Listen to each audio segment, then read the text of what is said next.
everybody. Welcome back to the Glory Glory Man United podcast. I'm your host, as always, Kyle Quinn. And join me today on this glorious Monday evening is Brishy. How's it going, mate? What a wonderful day, Carl. What a wonderful day.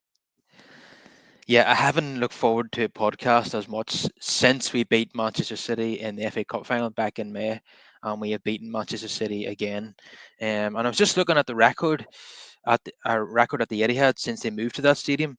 We've actually beaten them more times than beaten us, which might surprise a few people. So we have 12 wins, they have 11, and there's been two draws. So it's quite an impressive record away from home against one of the top teams in the Premier League. And we have continued that on. With it was probably didn't look likely after 87 minutes, despite us being the best team in the second half. It looked like it was going to peter out and be a 1-0 win for City, a goal from a corner yet again conceded by United. But uh,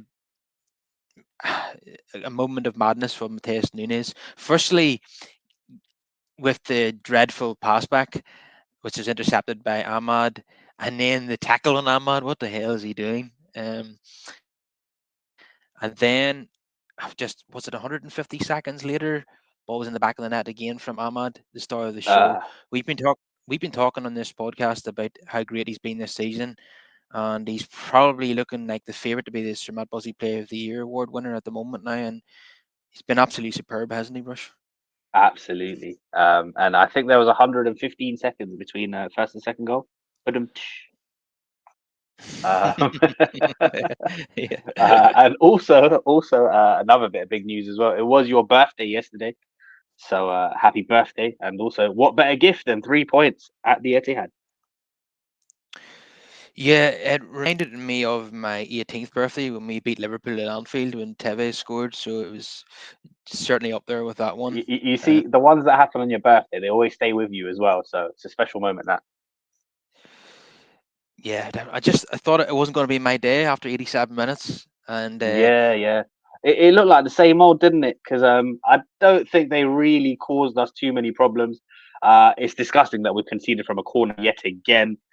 They really need to sort that out. Why the hell was Hoyland the one there next to Guardiola? Left totally open and unmarked to get the header on it, and then the goalkeeper doesn't move. yeah, and Dallo totally mistimed his jump as well. Yeah, yeah. So it's an utter shambles, especially when you're playing three at the back and none of the centre backs are picking up, the oncoming attackers. It's a bit worrying. I don't know why Hoyland was there. I don't know if it's just a height advantage reason why they stuck him in there, but people need to know what they're doing. I'm not a fan of this whole zonal marking stuff. Everyone needs to know what they're doing and who they're picking up. Apparently, it's a hybrid where it's both zonal and man marking at the same time. I noticed that Hoyland was picking up Haaland for a lot of the Hmm. set pieces, which was quite a bit of wrestling going on between the two of them at one point as well. But we got away with it. It's something that we need to deal with in the future. But yesterday, that's definitely not the focus because of what happened. Now, City now have one win in 11 games, eight of those Yep. defeats and two draws and one win, which is would have been unthinkable, back in the summer, given that they've Hmm. won four leagues in a row, that they'd be in this position. But you could see it yesterday, even in the first half. They looked nervous, Manchester City, and there was a nervous energy around the stadium. When they scored, it was a bit of a relief for everybody. But as it continued to be 1-0, um, I think the nerves started to grow again in the stadium. And United were the team on top in the second half. It's the first time really that probably since Fergie retired that United have had long spells of possession against Manchester City. All, Hmm. albeit though it was a lot of sideways and backways passing, and it's been pointed out by the journalists in the gantry again that the manager keeps saying to the players, pass it forward, get it forward, get it forward. So he's trying to coach that out of them because that's their instinct, just to pass it sideways and backways and play it safe. And he's trying to get them to be more bold. And United did create chances even before they scored. Bruno Fernandes, he had to score there, the one-on-one with the goalkeeper when he's played in by Holland. Oh Lovely yeah, play by absolutely. Mazraoui. He has to. He has to hit the net there. and it might have gone unnoticed now, but the lovely play by Mazarahi to take the Hmm. ball off Daku and go on a run, and play it to Hoyland, and then he plays a lovely through ball to Bruno. It probably would have been better if it was Bruno playing the through ball to Hoyland in that situation, but we did get the penalty, which was a gift, and Bruno tucked it away, and he admitted that it I'll tell was. you what. Were you nervous about that penalty? Because leading up to the pen, I was quite frustrated with Bruno's game. Needless balls, giving away possession. Yeah, for sure he does that in every game, basically, doesn't he? Yeah, yeah, Uh, yes, I noticed. Yeah, I don't care if we had bloody Alan Shearer taking the penalty, I would still be nervous. Um, but yeah, and I noticed when it always comes up on Sky during a live game, their success rate of penalties and where they've missed and where they've scored. I noticed there was 4 red balls for misses hmm. in Bruno's past. So I was thinking, yeah, this is not guaranteed, but he took it very well. I thought he was being a bit over cocky with the celebration, given that he missed a 1-on-1 just a few minutes Given earlier. the terrible performance Yeah, overall, yeah, yeah, yeah, yeah. yeah, But I think it's because of the booing from the crowd yeah, before he took it. And yeah, and then as you say, 115 seconds later, the ball was back in the net again. Now yeah. I was I was bursting to go to the toilet, and we scored the penalty, so I straight away went to the toilet, couldn't hold it in anymore, and then I had no sooner got into the toilet that all I heard was yeah, yeah, and I was like, oh shit, Ah. who scored? Who scored? I was like, the other men were coming into the toilet, and I was like, "Hey, do you know who scored there?" And he goes, "I don't like football, mate." And like, shit, you're no use. So I had to get back onto the bar floor again to find out what happened, and yeah, it was the Just your luck. Just your luck. What timing? Ah. yeah. You don't expect United to score again that quickly. We're No, no, because to be honest, even at 1-1, I thought, you know what, we were quite fortunate. I thought, all right, we're going to just ride out for a point here. Because I'll tell you what, even in that second half, even despite the improvements and whatnot, one of the main problems I had with our team is that you just don't know where the goals are coming from. So I thought it could be one of those frustrating afternoons, you know. And I think City definitely like capitulated as well. They lost their minds. That penalty as well is just blatant. There was one before as well that probably should have been given. Kyle Walker as well. We need to get on to Kyle Walker. we'll Disgusting get to it. behaviour from him. We'll Yeah, yeah, get to yeah. From a it. senior pro, nah, just not on. Yeah, absolutely. In my opinion, the Ruben Diaz tackle on Hoyland was a penalty, and everybody Yeah, around me thought the same. yeah. Um, I laughed at Mike Dean in the comedy box saying, Hmm. "That's not a penalty in a game like this, mate." Yeah, what does that? What difference does that? That pissed me off. You know what does that mean? What do you mean in a game like this? How the rules not the same in every game? Yeah, it's the same in every game. What do you mean? Just utter nonsense, and that worries me but the referee big games differently or what, or derbies Yeah, maybe. so it's quite concerning. I can understand if it's like a 50-50, you're unsure. But if it's a blatant penalty, why wouldn't you give it? Yeah, but the penalty that was given, it was so obvious. Even Anthony Taylor gave it. Yeah, yeah. There was no complaints, was there? There was just it was ridiculous. It was a moment of madness, really, by Nunez. Yeah, and he made 2 mistakes in the build up that goal. First, he giving the ball away, and then like Ahmad, there was nobody in the box to play it to. City Hmm. had players back towards the goal line. The goalkeeper was on him. He wasn't going anywhere, and then Yeah, he comes exactly. diving in like that. Yeah, yeah, yeah. And then the second one, Edison comes rushing out again. Yeah, I can understand why Pep dropped him as well in recent weeks. So he's out of sorts. But even after that, though, Ahmad has a lot to do from there.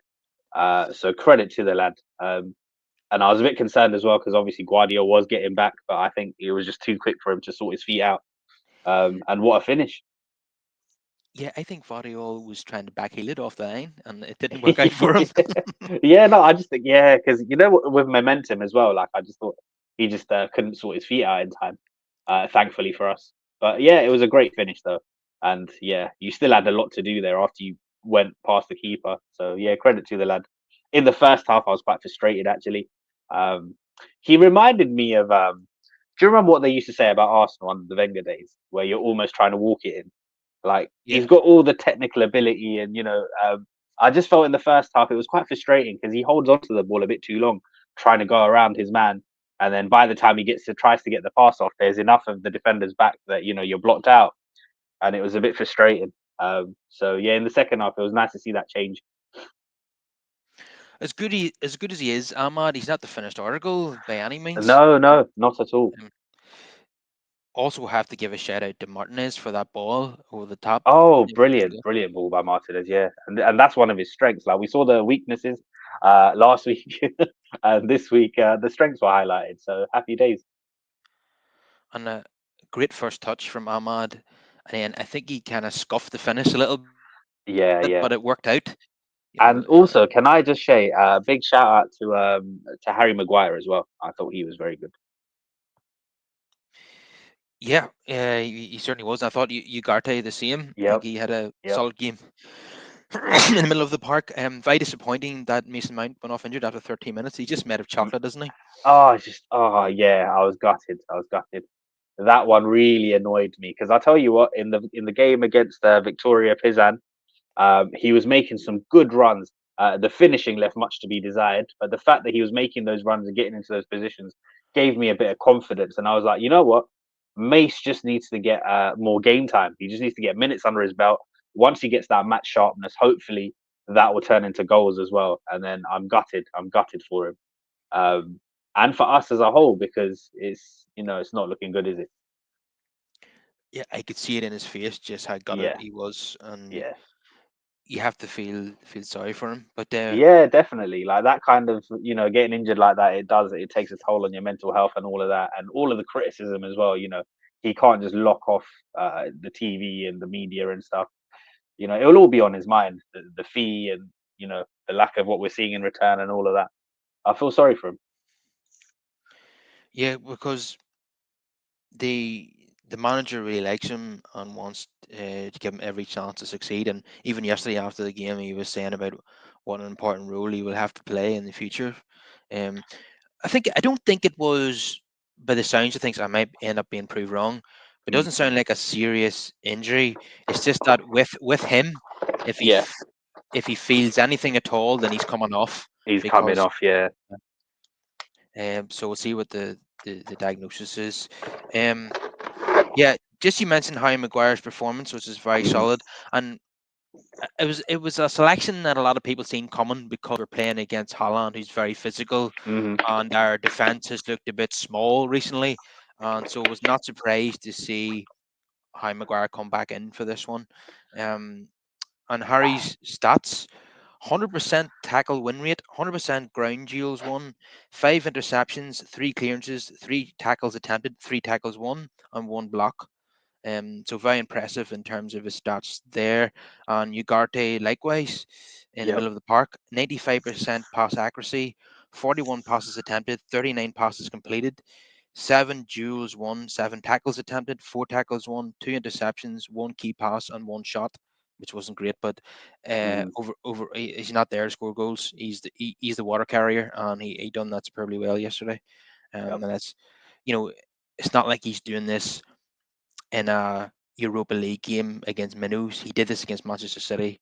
I know Hmm. they've lost so many games recently, but they're still fifth in the table and we're 13th. So and United were 4-1 to win yesterday away from home. So that's still a big result for United. And it's great that a new sign like Ugarte is really improving week on week. And Absolutely. And we were talking about that when he arrived because he was getting a lot of criticism, unfairly so, because he just wasn't being used properly and people are misprofiling him. And we're starting to see the best of him now. So I'm very happy for regards. As for Harry Maguire, I think it makes a difference as well where he's the middleman in that back three. Because I didn't really like him on the left when he makes those random marauding runs up the field down the left flank, and you worry about his lack of pace and if he can make it back in time. So yeah, that middle role suits him down to a T, and that's where he's excelled. Even in the past for England, it's in that three. So yeah, shout out to him. Maguire also did an interview afterwards where he indicated that Hmm. contract talks are going very well. So it looks like he's going to Mm. get an extension, Yeah, uh, yeah. 1 year probably on a reduced salary, I would say. So So I think I think the club retain an option over 1 year. I know the initial contract is supposed to be up in the summer. But then if they trigger that, they would have to leave him on the current wages. So, mm, so if they can He, reduce that, that's great. But I assume that if they want to reduce it, they'll probably have to give him a longer length of contract. they don't have to, but Yeah, it just depends how he's willing to negotiate. yeah, and it depends on him as well, really, because he's getting to that age now where he's entering the last couple of years of his career. So depends if he's happy being a rotational option, if he thinks he's going to get enough game time, or if he wants to go elsewhere and become, the first teamer. Well, what's also been reported is that he is absolutely not interested in talking to other clubs in January. Ah, fair Um, enough. Fair enough. To be fair, I've been a harsh critic of his over the years. Last season and this one, I've not really had a problem with him, and I'm more than happy for him to stay as a rotational option if the wages and everything else makes sense. yeah, and considering we're playing three centre halves at the Yep, moment, and Lindelof and Evans will almost certainly move on. We yep, we might sign one at the most, so yeah. I think retaining Maguire will make sense. Oh, This absolutely. Yeah, you just can't afford to get rid of him. Like, obviously, if there's a good offer on the table, you'd consider it. But there's so many things that need doing with the squad that, yeah, that's not really at the top of my list of priorities. I'm quite happy with Harry. Yeah, and it looks like the manager is as well. And not Yeah. many people would have predicted that whenever Amorim arrived, but he Yeah, seemed. definitely. And despite all the criticisms and whatnot, you have to give him credit. He's just put his head down and got on with it. Even in the socials and stuff, I like how he's interacting now. He seems really involved. Yeah, and he's had a very good 18 months after Hmm. the previous 2 years were pretty bad for him, Yeah, and definitely. he was lampooned. He was seen as a figure of fun for a couple of Yep, years, but he's came back from that. It's a huge mental challenge to come back from that, and I didn't think that he definitely, would. definitely. Um, yeah, and you done really well yesterday, and Hmm. we've talked about it at length about how he's excelled in a back three Mm. for England and Leicester in the past. So this will really suit him. So he's not going to play every game, but Nope. in certain games he's going to be called upon, especially when the the opposing team have a big physical striker, Yeah, and definitely. he was the man for yesterday's occasion. And Hmm. yeah, Ahmad definitely United standout player, but obviously there was a number of individuals who performed really well. And Mazarahi Hmm. yet again, yeah, just he's a 7 out of 10 every week, isn't he? At least. Signing of the season for us, hasn't he? Yeah, and such a cheap signing too. Yep. Speaking of cheap signings, I believe we're signing left wing back from Paraguay, Diego Have Leon. you seen how this child is built? Yeah, I can't believe he's 17. yeah, he's a beast of a guy, isn't he? He's a unit and he's not done growing. He's still got a couple years left. Yeah, yeah. He doesn't look 17 at all, He like does doesn't look he? 17 at all. It's He crazy. looks Yeah, 27. yeah. He's built like Leon Goretzka. I think the last time I saw a player like this was probably when a young Mika Richards was coming up, and I was like, "Whoa, he's going to be quality in years to come." But this reminds me of in recent years we missed out on Julian Alvarez, Yes. Moise Caicedo, Yep. Enzo Fernandez. Yep. We've tried to buy these players, or Hmm. we haven't got these players whenever they were 4 million, 6 million. Yeah. Yeah. But we've waited until they've went up to 80 million, Yep. or they've went to a rival team and we can't get them. Hmm. Now we're signing a player from South America for buttons before they've come to Europe, and this is what we've been lacking um, Absolutely. under the previous football setup. And I would say that the likes of Jason Wilcox has his handprints all over this, and Yeah. that's one of his roles as the technical director. Um, I'm not saying he's the only person involved in this. He might Hmm. have, instructed other people to go out there and watch him, but I would say this is very much got a lot to do with him. Um, yeah, he can't join United until he turns 18, I think, because Yep. he won't be able to obtain a visa until then. Hmm. And yeah, that it remains to be seen if he's going to go straight into the first team or not. But Yep. let's see. It'd be great to be able to, get us. sign someone for next to nothing and work and then end up being a Hmm. really really fantastic player for the club. Because quite often like it's the unknown quantities that end up being the best signings for United, and the cheap signings, not Yeah, it's true. Not the established ones that come in for the big the wages and the big transfer fees. the, the Pogbas and the Di Marias and the Schweinsteigers and the Yeah. Falcaos and Sanchez. It's just these don't work out for us when we bring in unknown quantities. That's or cheap signings like Mazrahi. That those are the ones that work out. Remember Ole Gunnar Solskjaer? Who had heard of him when Yeah. he arrived at Old Trafford? Yeah. So many of these. So And even glad. that, in stark contrast, we went for him because we missed out on Shearer. Yeah, yeah, and I'm not disappointed about that one bit. Hmm. I think Yeah, so Haaland might secretly cry about it though sometimes, even though he'll never admit it on camera. yeah, definitely not. He's quite bitter. He likes to see us lose, and he enjoys Yeah, it. yeah, he does. Yeah, yeah. But yeah, on those quiet nights at home by himself, he probably does reflect and think, oh, could have had a Champions League, could have had league title. Yeah, I mean, a striker for his quality Yeah. really should be winning, multiple league titles, not just one. Yeah, yeah, Mm. absolutely. And he really, in his prime, if you think about it, he could have played for any of the top clubs in Europe, let alone just the Premier League. Yeah, but part of me also admires his loyalty to his local team. Hmm. So, um, yeah. So let's see how it goes with Diego Leon. But I do like the sound of United making cheap signings from South America. Same, same. I'm very happy with it because these are the kind of things that we've been crying out for. Because even if the kid doesn't make it, listen, we can loan him out.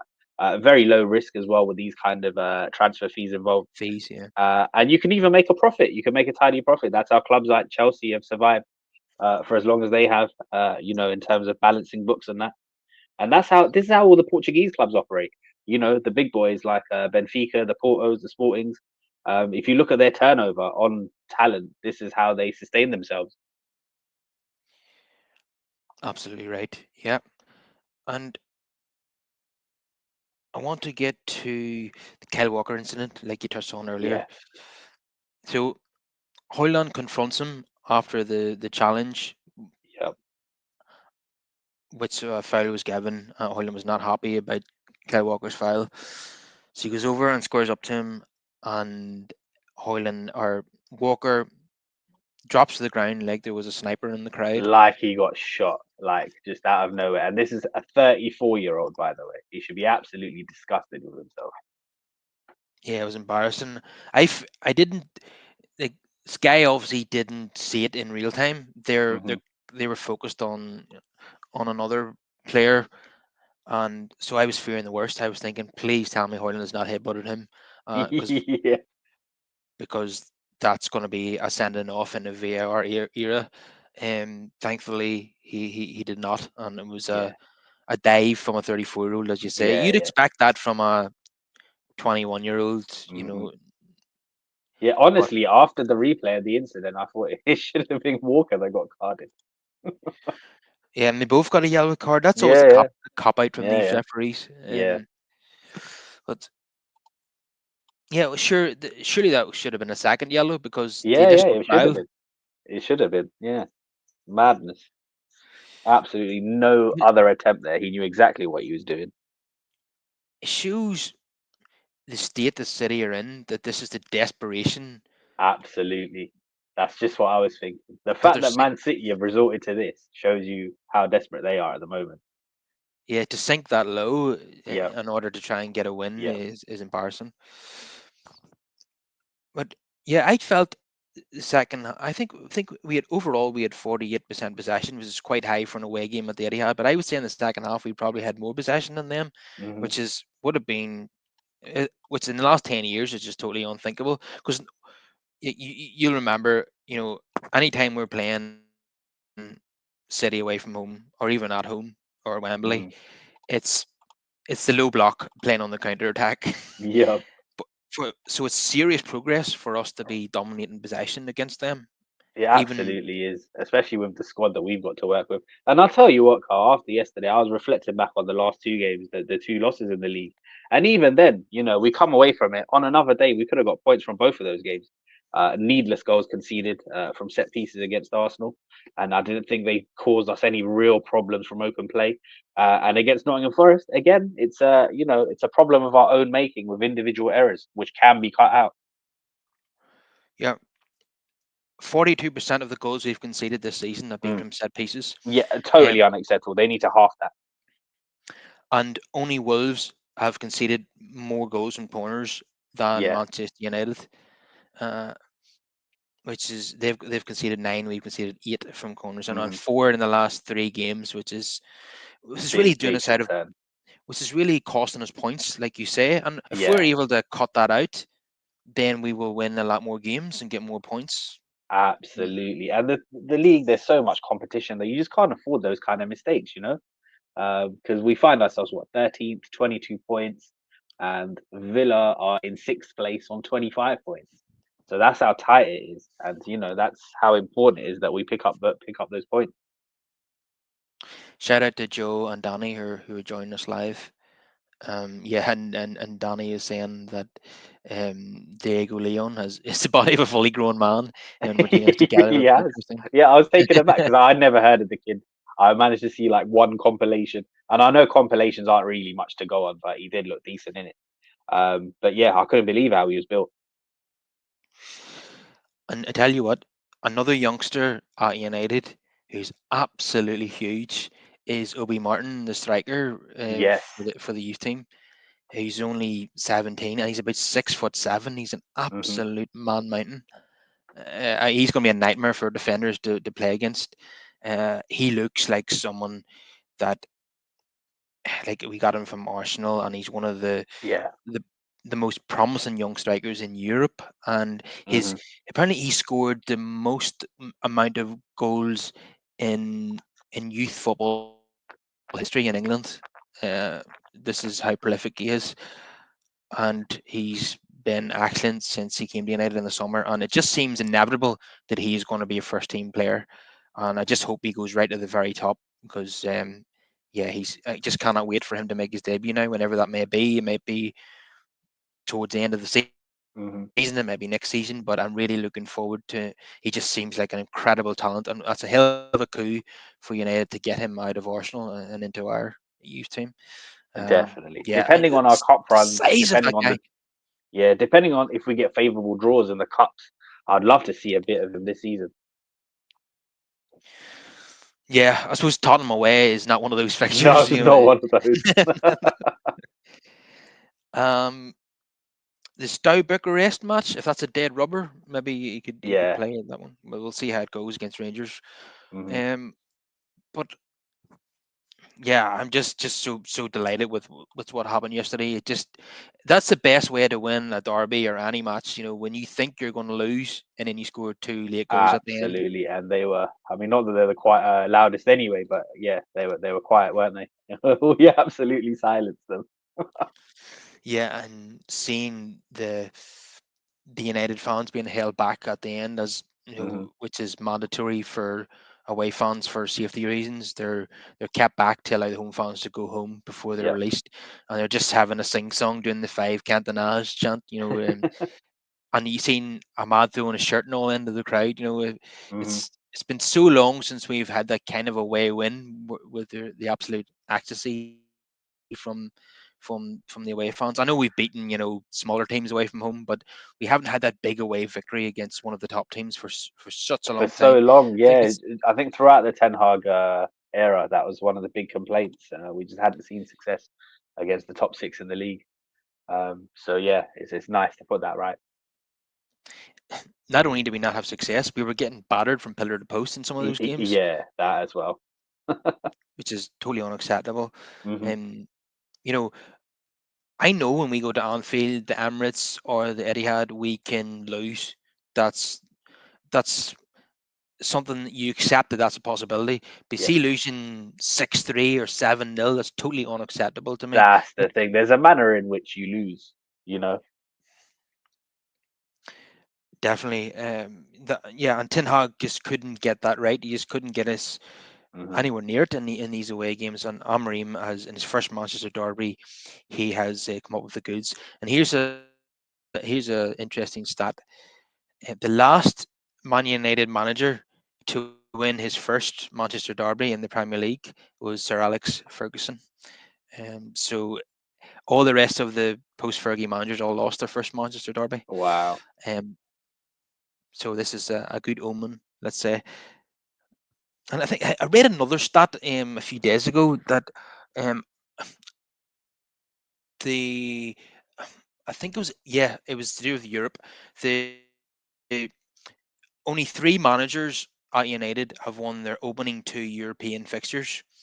Mm, That's Sir Matt Busby, Sir Alex Ferguson, and Ruben Amorim. Now that's a good omen, isn't it?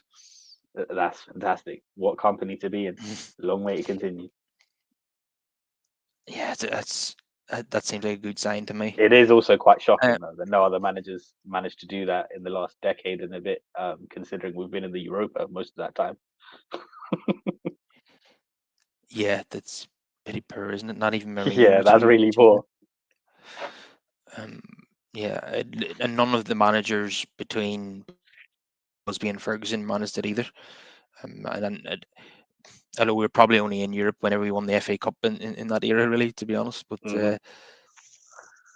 come to Danny's comment here, he says Ahmad Diallo is unstoppable playing in a front three or a wing back. He's 100%, and Amorim's style player has no complaints playing both positions as he offers a threat, not afraid to tackle.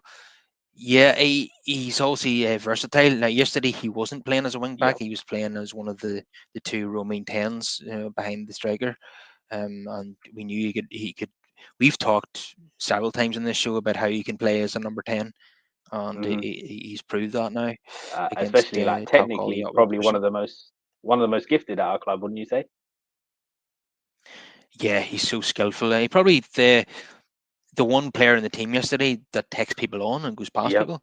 And and as you say, he needs to maybe improve his decision making when it comes to his final ball and not And running the into a timings and cul-de-sac. that as well. Yeah, the timings, because that's what I've been And noticing. Because he tries to take his man on because he is quite a nifty dribbler, but he just hangs on to it a bit too long sometimes. but that'll come with experience. Yeah, yeah. Um, And I'm and kind of he's the hoping dust. as well, Kyle, like when we improve overall as a team, that the other players will take up better positions to give him options. Definitely. And I know he scored yesterday, the winner, but he missed a great chance in the first half Hmm. with a right-footed shot that just went past the post when he was one-on-one with Yeah, Ederson. I think he should have scored there. I think yeah. the he definitely needs to improve his finishing.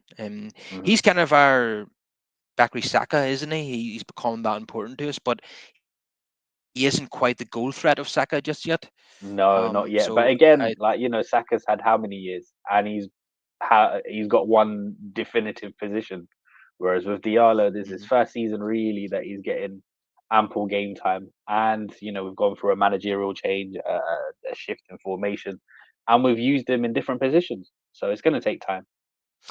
And I know we've been massively critical of the previous regimes under Ed Woodward Hmm. and Richard Arnold, but shout out to the scout who's seen him at Atalanta and Yeah, I'll tell you whoever what, decided I'm going to that. put my hands up on this one. I was kind of flabbergasted at the time, well, especially when I had the figures involved and when I couldn't even find the compilation on the kid, like, because he hadn't even played that much football. So yeah, I thought it was shocking. I thought it was a shocking deal at the time. I was like, who is this? Why have we agreed a deal worth up to 40 million? And he's had about 6 minutes of Serie A football. And Yeah, yeah, he he's barely certainly played taken any his football time as for. well. Sorry? Well, that could be down to the likes of Ten Hag not giving him the opportunities that he Well, deserved. oh, absolutely Um, that, because we saw the same with Pelestri, didn't we? yeah, He was unlucky uh, with injuries as we well. paid. So at key times he was out injured, and then there was the loan spells. So yeah, all in all, yeah, I was pleasantly surprised with it. So we paid £37 million for him in October 2020, and that was a massive amount of money, as you say, for a player who had only Yeah, played a handful of minutes in Serie A. uh, But yeah. whoever made that call knew what they were doing. So we have To to be give honest, at credit. the time, I thought that was the alternative because we had missed out at the time on Jadon Sancho. So then I was shocked a year later when we went back for Sancho. I was like, well, then that means the other 40 million you just wasted, you know? It was like we did the same thing with Wan-Bissaka as well, because the year before we'd bought Diego Dallo, and we hadn't really and given him a chance. we've sold Sancho to Chelsea at a £48 million loss. Yeah, So yeah. what a crap piece of business that was. hmm Um, Unfortunately, there's probably going to be one or two more of those before we're over it. Anthony comes to mind. Mind you, he did all right yesterday. yeah, he's been making the odd sub appearance. And to be honest, I'm getting to the point now where I'm not actually annoyed when he comes on as a sub now. Yeah, yeah. You're not angry Yeah. as long as Um, he get yeah, as long as he puts his head down and he tries. What more can you ask for? I guess. I'm going to get to the people who weren't on the bench yesterday just after my player rate. Yes. Yeah. I'm going to do my player ratings hmm just before I come on to that Yep. section of the show. So I put it out on social media earlier in my player ratings, so I want to make sure that I'm consistent. So Onana gets a 6 from me. I think he made a good save from a Foden shot that deflected off Maguire. I think it was going in the far hmm corner, but he got a hand to it and tipped it round the post. So I'll give him a 6 for that. But I have to be critical of him being rooted to his line for the goal and also not coming for corners. He should be dominating his hmm penalty area. He doesn't. He's rooted to his line far too often, and that frustrates me as well. Um, Maguire gets an 8 from me. We've touched on it already. How excellent he was in the game. De Ligt gets a 7. Another decent performance hmm from him. Um, he's had the odd bad game, but we've got to say that overall he's done pretty well since he came in from Bayern Munich in the summer. Yeah, yeah. Mar- The only thing he needs to adjust to, I think, is the aggression and physicality of the league. But I'm sure that'll come with time. and Lisa Martinez gets a 7 from me. The obvious standout moment is the assist for the winning goal, which we know that he has that in his locker. hmm Mazarahi is 7. He's never any lower than a 7 every single game. Yeah, And he's just an Mr. outstanding Consistent, 7. isn't he? He just goes about his job, whatever position you play him in. He's just, yeah. Yeah, and as I said, he played a big role in that one-on-one chance for Bruno, which he missed. That was purely down to him and his winning the hmm ball off Daku and then going in that individual run himself before laying it off to Holland. He's just brilliant without the ball and brilliant with the ball, Mazarahi, which is fantastic. He's like he's been a massive upgrade in Wan-Bissaka. We have Yeah. to be fair, the complaint about Wan-Bissaka was that he didn't go with the ball. He didn't have much in his locker. Whereas hmm Mazarahi is good in both ends of the pitch. So that's yeah, I'll he's tell very you what, because that was the one thing I was unsure about with Mazraoui. I thought that's what we'd be losing because, despite the fact that Wambi isn't great at going forward, he's one of the best one-on-one defenders. And, when we wanted to tighten things up, he was the guy. And I wasn't sure if Mazraoui's defensive side was comparable at all. But yeah, he's taken really well. He's taken really well to both ends of the pitch. yeah, he's got everything it seems, and baffling as to why Bayern Munich let him go so cheaply. hmm But I think there's a political reason for that, which we won't get into today. Yeah. Um, Diogo Dallo would get a 4 from me. I thought it was another poor performance at both ends of the pitch. Mm-hmm. And the standout moment was mistiming his jump for the Guardiola goal. hmm Um, yeah, and it's some woeful crosses at the other end of the pitch as well. Um, yeah, and I know he's playing on the wrong side of the pitch, but even when he's played on the right hand side, he hasn't been good either. He's having probably a worst player of the season, arguably, and You have to uh, take into mind how many games he's played as well. So, do you think tiredness plays a factor as well? it's- yeah, maybe it won't help him, but He's played a lot of games. it's not someone that I was a big fan of anyway. But Yeah. last season, everybody was praising him, saying how brilliant he was. Well, I most was still, people on here we were still yeah, criticizing him on occasion. I was still not convinced. But Yeah. now he's so bad that everybody is acknowledging that he's not playing well. So that Mm-hmm. that, that says it all. So yeah, very poor season. And Ugarte would get a 7. Yeah, another solid performance in the middle of the pitch. As I say, he's a water carrier. he's there to do the dirty work. He's not there Yeah, to do anything spectacular. And you yeah. need players like that in the team. You You know, do. They're the enablers that allow your more creative talents to go flourish.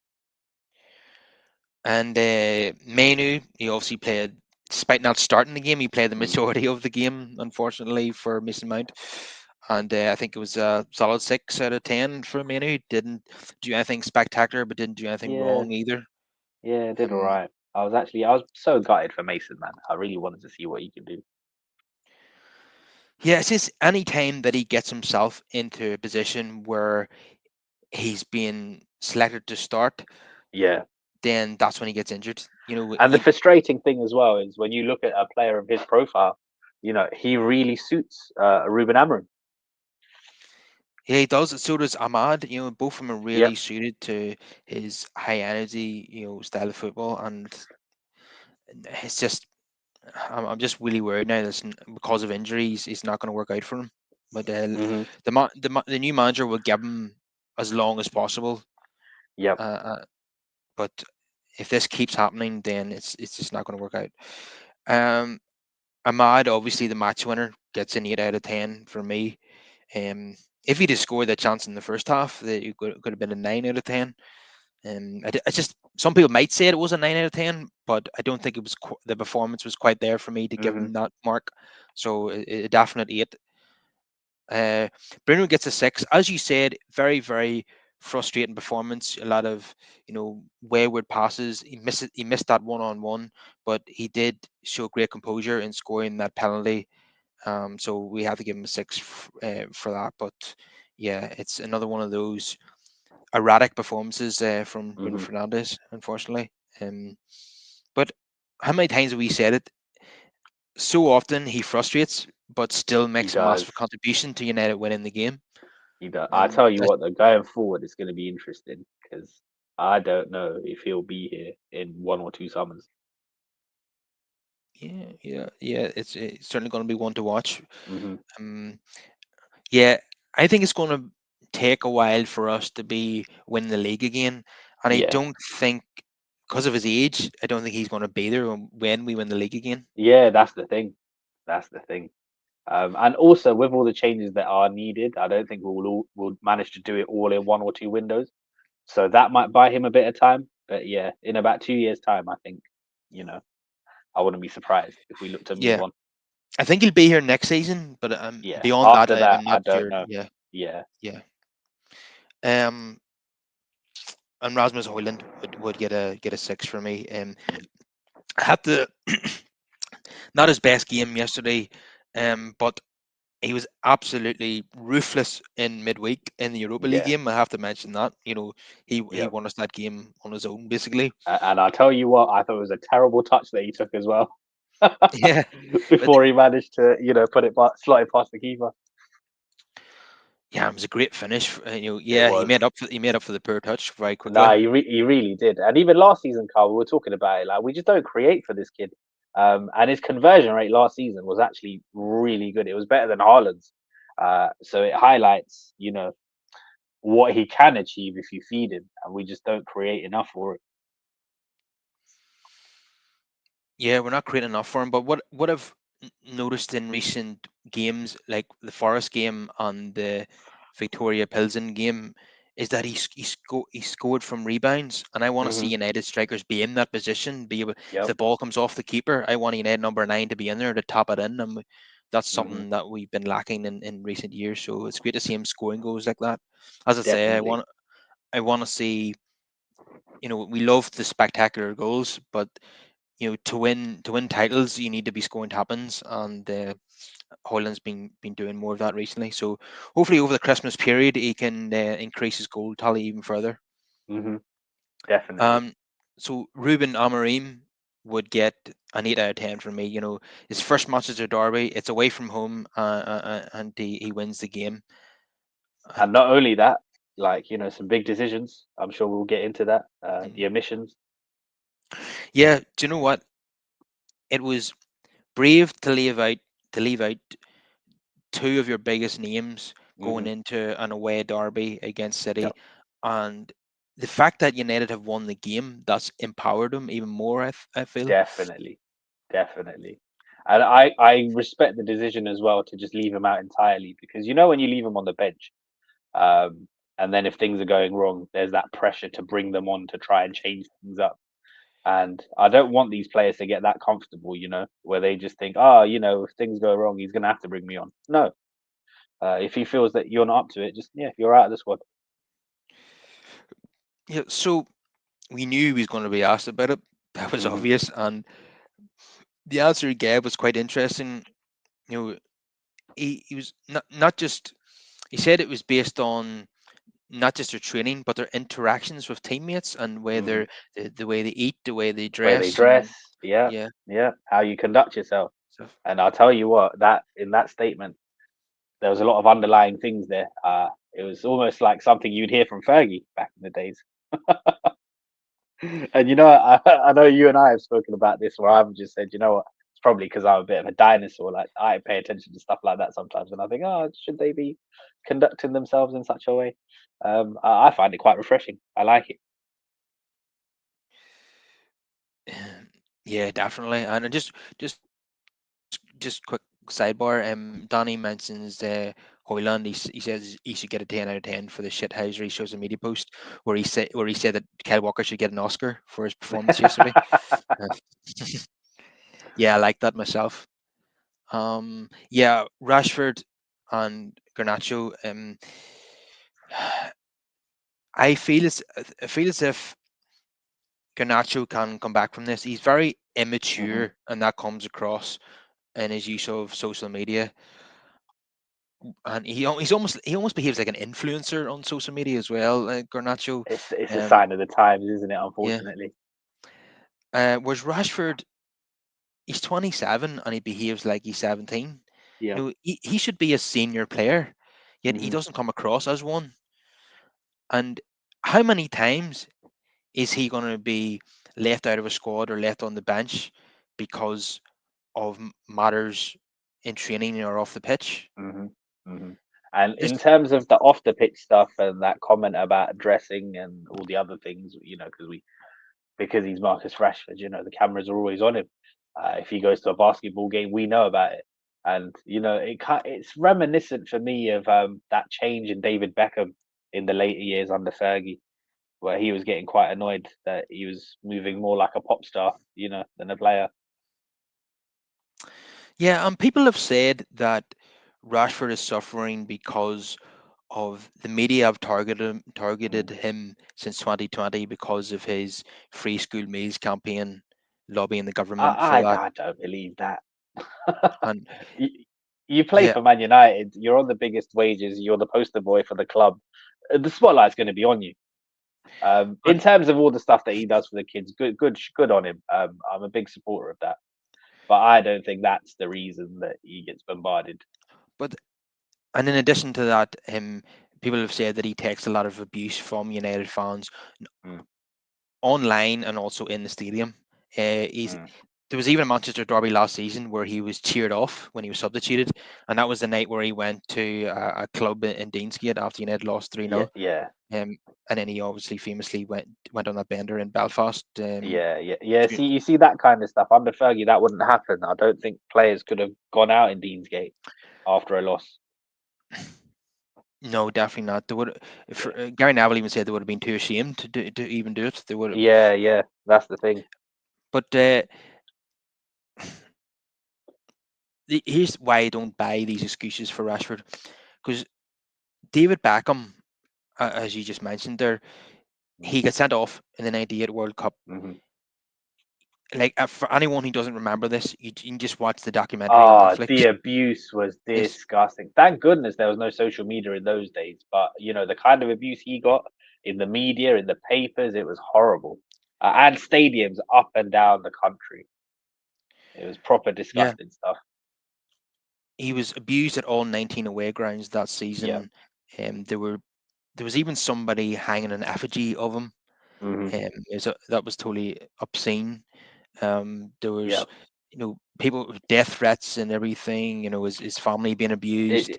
Yeah, they took it so far left. And the one thing about David, I will say though, even in the later years, despite the global brand and whatever Fergie must have thought he was doing off the field, he was a consummate professional on the field. His Yeah. performances never dropped ever, and he was a very, very good footballer.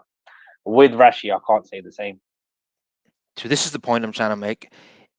In that season where he's getting abused at every away Hmm. ground and had getting so much stick from the media after the World Cup, after Glenn Hoddle threw him under the bus in Yep. that post-match interview, that was the best season of his life on the pitch. Hmm. Um, he was second in the Ballon d'Or awards. He should Yep. have won, in my opinion, because they gave it Yep. to I think they gave Rivaldo. to Rivaldo. Yeah. Yeah, Yeah. they But gave it we'd done to the treble. Beckham had won the treble and had Yeah. been arguably United's best player, whereas Yep. Rivaldo, Barcelona were knocked out of the group stages. They're in United's group Hmm. in the Champions League that season. So I don't understand how they gave it to Rivaldo. But yeah, go to show that Beckham, despite all the abuse he got, he still Persevered. dropped the best season of his career, Yep. individually and collectively, obviously. But whereas Hmm. Rashford, he's getting a lot of stick, but he's producing absolutely nothing. And he looks disinterested. He actually looked happier when he was sat courtside in that basketball match than he has Mm. done on the pitch for such a long time. When's the last Mm. time you seen him smile when he was playing for United? And now he's been left out of the squad alongside Garnacho. And And it's a shame because I thought he might get a new lease of life under the new manager. And initially, it looked quite promising. He's turning up, he was scoring goals, and then now it's just started to veer off again. But honestly, with the system and style, I just don't think there's some players that suit this. So it's only a matter of time before we get rid. And he's up yeah, there for me. I think there's a way back for Garnacho because he's so young. Yeah, But yeah, Rashford, I'm starting to feel that the end is near. yeah, Uh, yeah. I think so. I think so. Especially when you consider the age and the wages, it makes sense to move on. yeah, it's not happened for quite a while now. Um, Yeah. you know, he got 30 goals 2 seasons ago, right? In the Hmm. 18 months since that season ended, he's only scored 15 goals. Yeah. So that's a very poor return. And yeah, and I've had people on the show dismissing the importance of body language, the importance of a winger tracking back. And to me, that is everything. That is why I would say that's undoubtedly one of the reasons why Garnacho and Rashford were left out because they don't track Yeah. back enough. Hmm. And whereas Ahmad absolutely does, and that's why he's playing Yep. and he's excelling. And listen, with Uh, with Garnacho, we have to give it time. He may well turn out to be another Rashford, but the thing with him is he's only 20 years old at the moment. So we have hope that he can, yeah, learn and adapt. But again, with Garnacho, if he's doing these same things now, if the critique that we have for him is the same in 3, 4 years' time, then he's going to be in the same boat as Rashford. yeah. It's there's going to be different personalities in the squad, but one thing I noticed is that Ahmad is very humble, even in his post-match interview yesterday. You can Yep. see Bruno trying to keep him grounded as well, but I Hmm. don't think he even needs to I because don't think he's he needs to be honest. yeah. So yeah. I think it's Garnacho who needs to keep grounded Bruno Fernandez Yeah. because he's I a do. I do think it's important to have a mixture of personalities as well. It's just down to the management how they handle it all. But yeah, in order to have a successful dressing room, I do think you need all types. yeah, I agree, but I think Garnacho, in my opinion, maybe is a wee bit too arrogant for his age, Mm, mm-hmm. and Too much it's not. too soon is what's happening there. I think. Another thing that doesn't help with Garnacho is that his brother is an absolute mouthpiece on social media, and Okay. and you know some of the posts that Garnacho likes are a Yeah. bit questionable. Like he didn't he like a post that was critical of Ten Hag when Ten Hag was still the manager. Mm-hmm. That wasn't Mm-hmm. great. He also I don't like this at all. It might not seem like much, but when Hutchinson scored for Ipswich, after the game he posted a photo of himself celebrating the goal that he had scored against Man United. Mm. Garnacho liked that post, as did Xerxes, by the way, and Brandon Wow. Williams. So you're liking a post about a player scoring against your team. This is Mm. nothing could be more Gen Z than that. It's just Yeah, to be honest, I try to stay away from that kind of stuff. So mm, apart from when it sometimes trends on Twitter and that, or someone tells me, I'm oblivious to this. another I thing we have. don't follow any of these people on socials like that. I don't know what they're liking. I don't know who the people are that watch them to see what they've liked. To be honest. I know people are maybe a wee bit too forensic on social media with these Yeah, things. yeah. So yeah, people telling me, oh, he's liked it, he's disliked it, he's taken it off now. Like, I don't know. I always just assume that most footballers have someone running their pages for them. Like, it shocks me that they're actually in charge of themselves.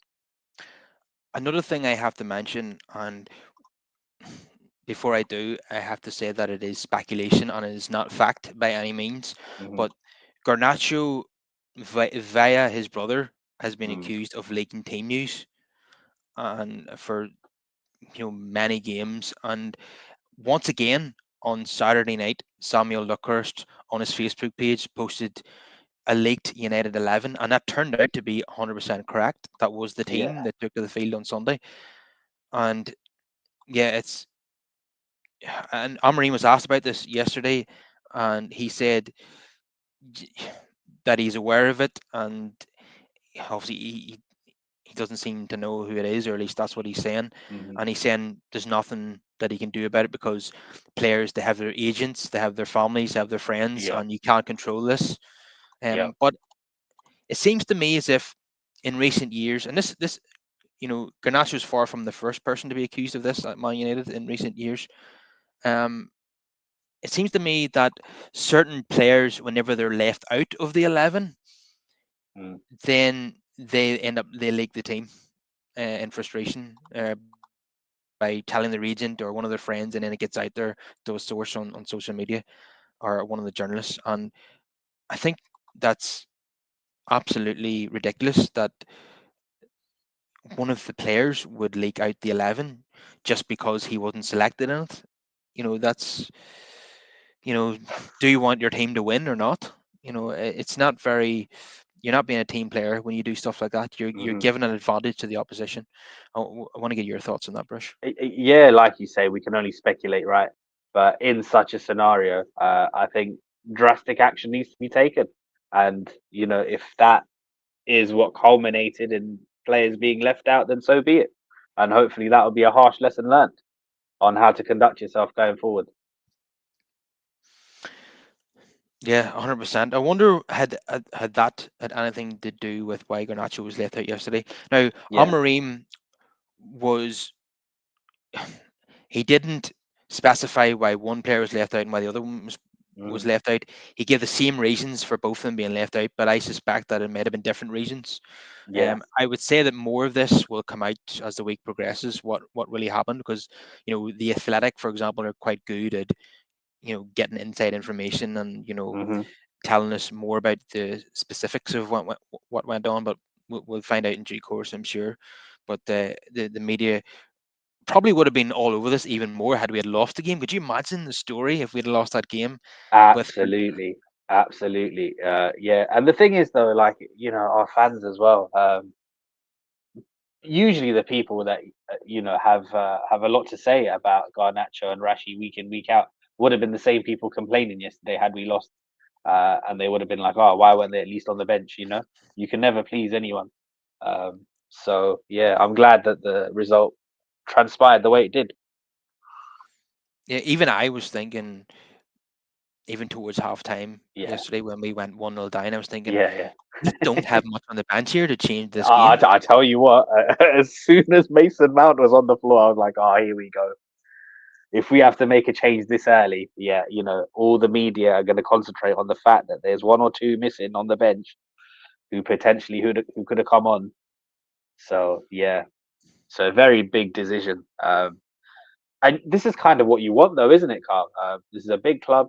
We seem to have a manager who knows, um, you know, the severity of the position and the expectations, and for him to come and make these kind of decisions and it works in your favor, it's incredible. Yeah, and it's pretty embarrassing for Garnacho and Rashford that Anthony is now coming on as a sub regularly and was not left out yesterday. And the And he's manager doing has, all right. The last two sub appearances. Shout out to him. He's done all right. yeah, he was involved in the first goal in midweek, wasn't he? Yep. Uh, but Like yeah, the only bad sub appearance I've seen is probably against Arsenal, where mm, he fluffed the set piece routine. And I was quite impressed with the set piece routine. I just wish it would have been someone else and not him at the end of it.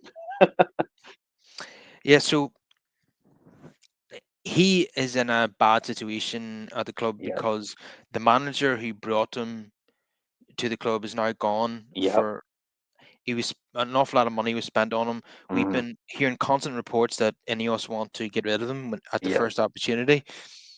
Yet he is knuckled down and wants to prove everybody wrong, and he's got himself into a situation where he's one of Hmm. the first subs that Ruben Amorim calls upon, And whereas that's all you can do. That's all you can ask for. Rashford and Garnacho have been left out of the squad completely. You Yep. know, but I know that Amorim was keen to play it down, them being left out, in Hmm. saying that Johnny Evans was also left out of the squad. So Yeah. he's trying to, you know, not make a big deal out of it, but it is a Hmm. big deal, because of they're probably our two most recognised forwards, Yep. and they Yep. weren't even brought to the stadium yesterday. In Yeah, that's fact, the thing. One's the highest paid player at the club, and the other one has probably scored the most goals this season. they were made to train on their own yesterday at Carrington in the Hmm. morning, and the manager says they trained very well. So Yeah. hopefully that means they've learned their lesson from whatever happened that led to them being dropped like this. Yep. I Yep. suspect Because that they will both I'll come tell back you into what. the squad. Yeah, yeah. But I just remembered now, Carl, because you remember, I think it was when we played Wolves under Ten Hag. Um, Uh, Rashford turned up late to training or something, and then Ten yeah, Hag benched him, and then brought him on at halftime. he So this, scored. He scored a yeah, winner. yeah, Yeah. yeah. So this isn't the first time that he's had that sort of disciplinary action taken against him, but he probably wasn't expecting to be left out totally. So Yeah, and hopefully, after his boozy yeah. nights in Belfast, Hmm. where he didn't come back on time for training. Yeah. I think there was a bit of a mini winter break, and Hmm. yeah, just before they were due to come back, a few days before they were due to come back, he went to Lauren and then Belfast, and he was pictured in a nightclub and all the rest, Yeah. and he was late for training. He was left out.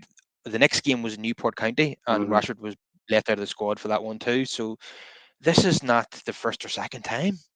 Yeah. This is like a couple of times every season now. This is happening with Rashford, and it's Hmm. just totally. I'll say it again. He's not 17. He's not 18. He's He's 27. 27 years old. Yeah, he's one of the seniors, one of the elders. Him and like Bruno, I'd say. But he doesn't behave like a senior player. Like, Yeah. you know, Bruno does when you see him being a captain to Ahmad, where Yeah. he's trying to keep him grounded. That's behaving like a captain. Hmm. Whereas Rashford, who's supposed to be another senior player, does not behave like senior player at all, and that's Yeah. you know That's the very problem. concerning. Historically, when we look at, from the class of 92 onwards, we've always had veterans in that squad who could guide the young players. But now you look at who our senior players are, and it's the blind leading the blind. You know, Yeah, it's just big kids. There's no real authority there. We don't have a Roy Keane, we don't have a Robson, we don't have a Rio Ferdinand or a Vidic or Evra. None of these guys. A Gary Neville, we don't have it. Someone who can lead by example. you know what's another issue is that 30 years ago, a 23-year-old was a man. A Yeah, 23-year-old now is a kid. it is a child. Yeah. Yeah, yeah. I think that that's just society as a whole, isn't it? Because I remember Fergie used to prefer players that were settled down. He would inquire if they had plans to get married. He liked ones that were just at home. He knew where they were. They Well, weren't going out. the irony of that is that Garnacho is settled down with a child. Well, he is. Yeah, yeah. He's a child with a child. Yeah. He can't legally drink in some countries around the world, Carl, but he's got a kid. Yeah, and unfortunately, he behaves like one too. Yeah, yeah, yeah. But again, it's Da- probably the hormones and everything else, isn't it? He's not a man yet. definitely. And Danny Yeah. here says this is a sobering moment for Garnacho and his lifestyle because in reality, he's a wonderful father to his son and should focus more on his family and football and not his online influence. Yeah, I Yeah. noticed, like, I don't follow him that closely Hmm. online, but Yeah. sometimes his posts come up on my feed on Yeah. Instagram Yeah. Yeah. and you see him wearing this new outfit, this new Hmm. fashion range. Mm. No way footballers were very questionable, Yeah. fashion. You're like, Yeah. what the They hell do. are you Yeah. doing? What are Yeah. you They've wearing? always done that, but it's all about the brand and stuff, isn't it? It's a very difficult thing though, Danny, with that, because obviously, like we say, he's only 20 years old. I couldn't fathom trying to put up with just all the attention that's on you at that age in that position, let alone raising a young family as well on top of that. And like I say, he can't even legally drink in parts of the world. Yeah, it's complicated because It's very complex. You just need to he make sure that you have the right structure around you. And then I don't know how you control it as well, because when you're that wealthy as well at such a young age, do you even listen to authoritative figures, be it your parents or anyone else? it doesn't seem like it.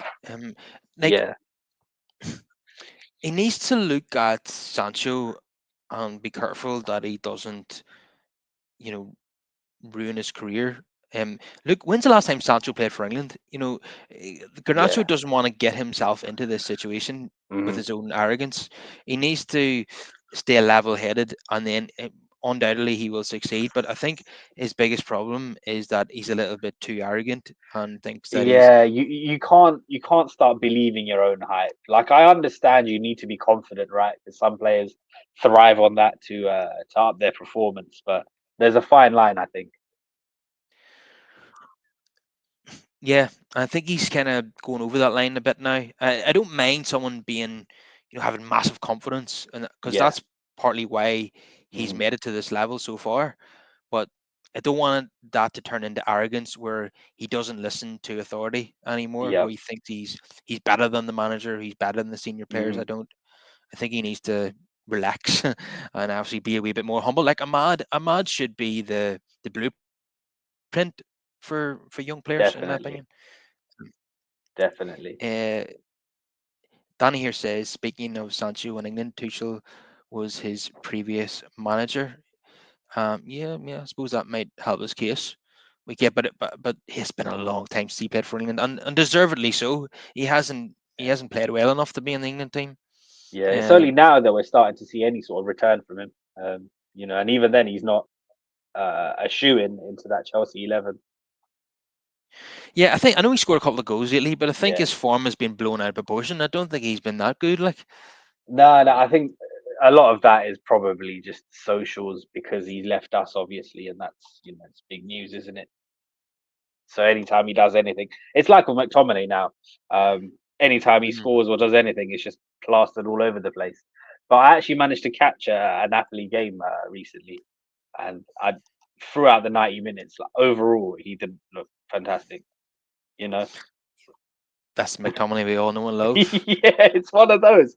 So it's very easy when people cut these little threads together on the 1-2 passes or the goals. But when you look at it overall, I still stand by the decision. I think it was the right time for him to move on. Yeah, I seen the other day somebody posted one of his goals, and Yeah.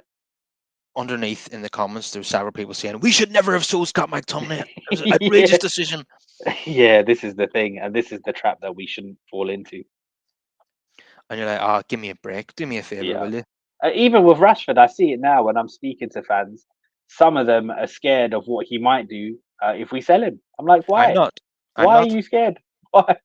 I've spoken to one or two people. They're like, but what if it's like to Arsenal? If I can just imagine him going there and scoring 30 goals. And I'm like, how?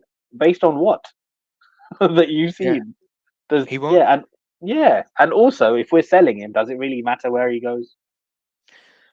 I think we've seen the best of him. Yeah, No matter same. where he goes, even if he goes to PSG or Arsenal or I think wherever, a move abroad might be the best thing for him. I think that would probably help him sort his mentals out as well. yeah, I do think a divorce from United Mm, is probably yeah, best for him now yeah. The as well. spotlight probably wouldn't be as intense around Europe. I don't think. Depends where he goes. I mean, if he went to Barcelona or Real Madrid, it'd just be the Well, yeah, same. yeah, yeah. But then, based He's on not. how he's doing, he's not going to go to Real Madrid, is he? The No, option's not going to be there. Yeah. snowball in hell chance of him going to Hmm. Real Madrid. Yeah. Uh, but PSG seem to have a liking for him, so that one could come up again. Yeah. Saudi, I'm sure, would be interested. One of those clubs, Yeah. if he. But With that one, I think that probably come down to his ego and stuff in it. If you'd wanna go there so soon, because Saudi, I think that's the option where you consider when you're sort of in your mid 30s, right? yeah, but not. Some people are happy to go there when they're young as Yeah, yeah, well. You know? yeah, yeah. Uh, You remember Oscar that was at Chelsea? He went to yeah, China for like 8 years. He had a very emotional goodbye. I saw it on socials recently. Yeah, and I couldn't believe it. I couldn't believe it's been 8 years already since he left Europe. is he back in Brazil now then? They didn't say where he was headed, but he had a very emotional goodbye with the fans. The band fans were begging him to stay. Yeah, I knew he'd been there a long time. It seems like a bit of Yeah, a wasted career to me, to be honest with you. yeah, yeah, No yeah. disrespect. But you know these South Americans as well. They come from absolutely nothing. So when they see the chance for like generational wealth for their family, they feel they have to take it. Yeah, I understand that, but he was still going to make a lot of money in the Premier League. Um, That would be Danny an here interesting says that move, Danny. Yeah, he says that yeah, Dortmund would be a good club for Rashford, but the let's see wages would they be interested. Yeah, the wages just would yeah. be an issue. Yeah, he would have to make a I massive think cut. that's probably why they couldn't make the Sancho move permanent in the summer Yeah, yeah, because that as well. That as well. But I'll tell you what, that we'll know where his mind is at with that next move if he makes it. Because if he was willing to take a pay cut to stay in Europe, then that will let me know that he's actually serious about wanting to get his career back on track. look, I don't know him at all, but I get this chance that he's fallen out of love with the game. That's That just could be true as well. That could be true as well. Because I'll tell you what, I thought being left out of the England squad in the summer would have been, the kick he needed up the backside. Um, yeah, but ultimately we don't know in it, Carl. Like everyone's going through their own personal struggles, man. So we don't know what's going on in his head. yeah. We know that he's had personal struggles. You know, some of these have been Yep. documented in the media, but everybody has personal struggles. You know, Hmm. you can't use this as an Yeah. excuse for 3 years. You know, No, you definitely, definitely. And ultimately, at the end of the day, your career is very short, isn't it, in the grand scheme of things? So it's up to the player to wake up and realize. Otherwise, it can just pass you by. yeah, he should be in his prime now. He should Yep. be He should be coming into his excelling. prime. Yep. Like the next 3 years, 3 to 4 years should be his absolute prime. And I feel like we've But seen the best of him. yeah, it feels as if his career's in danger of petering out now. Yep. But the problem is he's on such a he's United's second highest paid Astronomical. player. Astronomical wages. Yeah, and it's not a good look that I know there might have been other factors at play in terms Yeah. of his personal life and stuff, but Hmm. to have such a great season, be rewarded with a contract, and then drop off Yeah. so massively Yeah. Yeah. I is mean, the so club shot disappointing. themselves in the foot as well. We put ourselves because we were so badly run, right? They put themselves in a really stupid position where his contract was running down, and then he just so happened to have a fantastic season as well. And then you're in danger of giving away someone for free who's just scored 30 goals. Yeah, You've given him all of the negotiation power there. yeah, and I do think that PSG would be most likely because of the Mm. wages and Hmm. because of people might say why would they want him, but I Yeah. mean they're not signing Messi, Neymar, or Mbappe anymore. They're No, they're not. I mean, because the league on is they're struggling as well because with their TV deals and stuff. Uh, they couldn't get it over the line like they wanted to, so they've had to compromise. They've gone back to 18 teams in the league instead of 20. So yeah, the money's not really flowing like that. I mean PSG aside, their forwards are Gonzalo Ramos, Cole, Colomuani, Cole Muani. who's These are not had Rash, a great return attacking wise. Usman Dembele. Yeah, They, these are not the talents that they used to have. So it's no, from Messi, Mbappe, and Neymar, it's a drop off. conceivable that they could end up signing Marcus Rashford, considering they've had a long-standing interest as well. So Mm-hmm. apparently 40 million is the figure that United are willing to sell him for. Yeah. So let's see how it goes. I fully expect him not to be here next season. Mm-hmm. Mm-hmm. Same. For me, yeah, he's definitely right on the chopping block for the summer. When you look at the wages as well, it would give us the most leeway in terms of what we want to do in the market. Casemiro Yeah, would be there for yeah. me as well. Anthony would be one that I consider as well. So those would be the three main ones, and then maybe as Xerxes. But not that again. I don't think he's a bad player. I just think he'll be very easy to move him on if need be. I think his stock is still very high in Serie A, so it would be a nice casual, strategy to send him back. And the thing with Rashford is that he will represent pure profit if he's sold because Hmm. he came through the academy. Yeah. And we know that's how Premier League clubs like to balance the books by selling their academy graduates to Hmm. for Conor Gallagher, a big example of that. Chelsea basically forced him out because they wanted to meet the PSR rules. They wanted that 40 million or whatever it was from Atletico Madrid, and they told him that he wasn't going to be part of the squad, Yeah. and didn't give him an option to stay. And Hmm. because because he cost Chelsea nothing, they wanted that pure profit from Atletico Hmm. Madrid, and Hmm. that's just one example. This has happened so many times where clubs are forced to sell their academy graduates in order to meet the PSR rules. So Rashford would be helpful to United in that respect. And Jim Radcliffe has been ruthless at this club so far and made a lot of controversial decisions to do with the cuts on the ticket prices and so on. Yeah. So it wouldn't surprise me if big names could be sold this summer. Yeah, Because to be honest, everything they're doing, Carl, has shown a certain level of ruthlessness. So I expect that to continue with the playing staff as well. sell Rashford and buy Nico Williams potentially, if I'm only. not sure Nico Williams would suit this current manager, though. He's more of an out and out winger, no? Yeah, I think you're right. Yeah, Yeah. I think Alfonso Davis certainly would Oh, he would be amazing. on And that. I'll tell you what, another player I'd look at. I don't know if the release clause is still there. I know the release clause was there last summer. Frimpong at Leverkusen. With this manager and this style of play, I think he would really suit us because he can play anywhere along that right hand side. Because Xabi Alonso's used him as a right wing back, as a right winger in a 4-2-3-1, as one of the right sided tens. In a similar system to Amarim. So, and he's got pace to burn as well for days. If we could pick up an Alfonso Davies and a Frimpong for either side, whoa, it would be frightening. Yeah, that's a good shout. But I haven't heard any recent links with Yeah. Frimpong. There were a few under Ten Hag because he's Dutch. Hmm.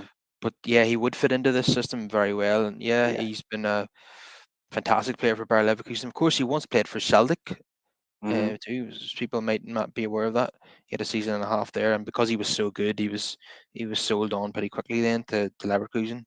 Um, yeah, that would be a very good signing if we made that one. But Yeah. I think we're getting into dreamland when we're talking about signing both Alfonso Davis and Frimpong. I mean, if we manage to shift the people that we want to shift, one would technically be a free transfer, and the other one, like I say, I don't know if that release clause is still there. Maybe that's gone. If that release clause was still there, then it would be a no-brainer. Last summer it was something like 35 million. I'm going to wrap it up soon, but Danny says that Nico Williams can play as a 10 as well, like Ahmad. Okay. Yeah, fantastic player. Everybody's seen at the Euros what a quality player he is for Yeah. plays for Yeah. Bilbao, doesn't Barcelona tried to sign him, didn't they? But then they could only afford one of him or Danny Olmo. he? And they made the wrong choice because Danny Almo's been injured, hasn't he? Most of the time he's been Yeah, there. he has. Yeah, quality player though. I am a fan of his.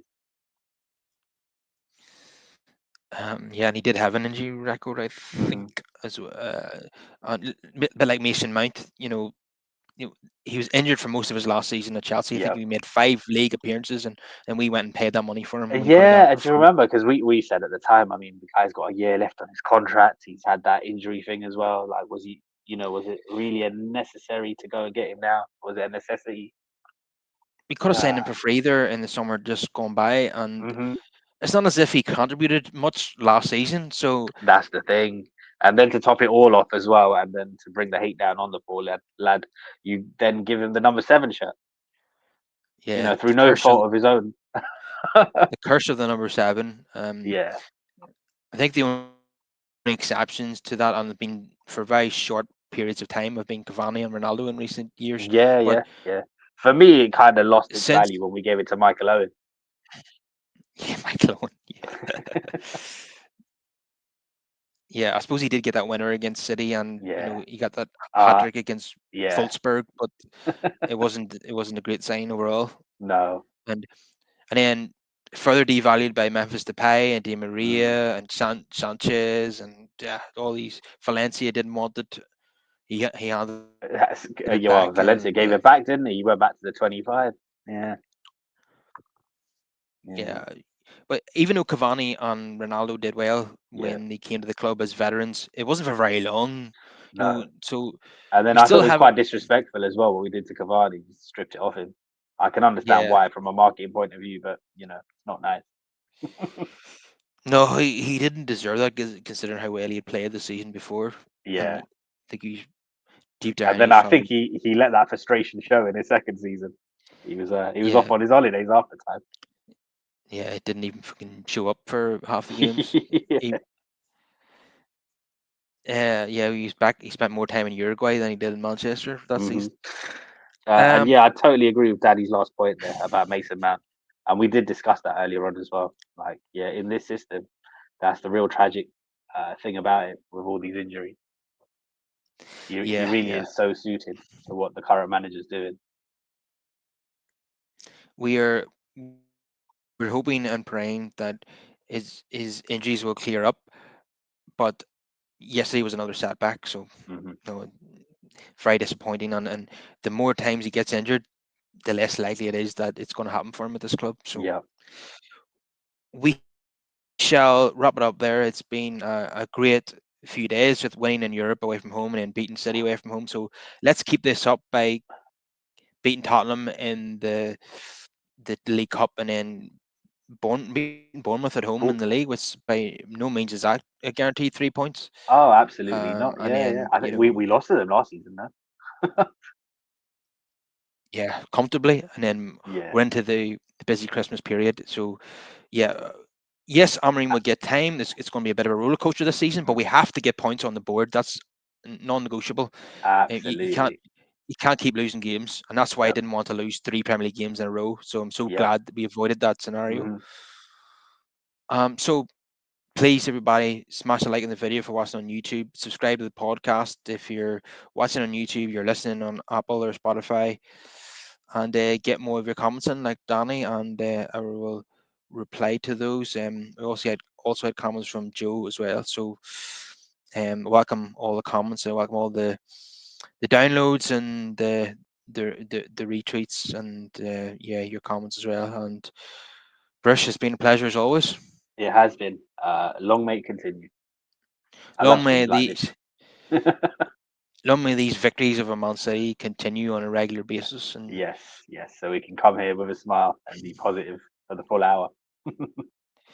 yeah, hopefully we have plenty more of these types of shows throughout the season. Maybe even Yep. on after the Tottenham game, will be another one. Because that certainly won't be an easy game. Yeah, certainly not. Playing. So I shall see you later then. Yeah, yeah. I'll catch you next time. Take care.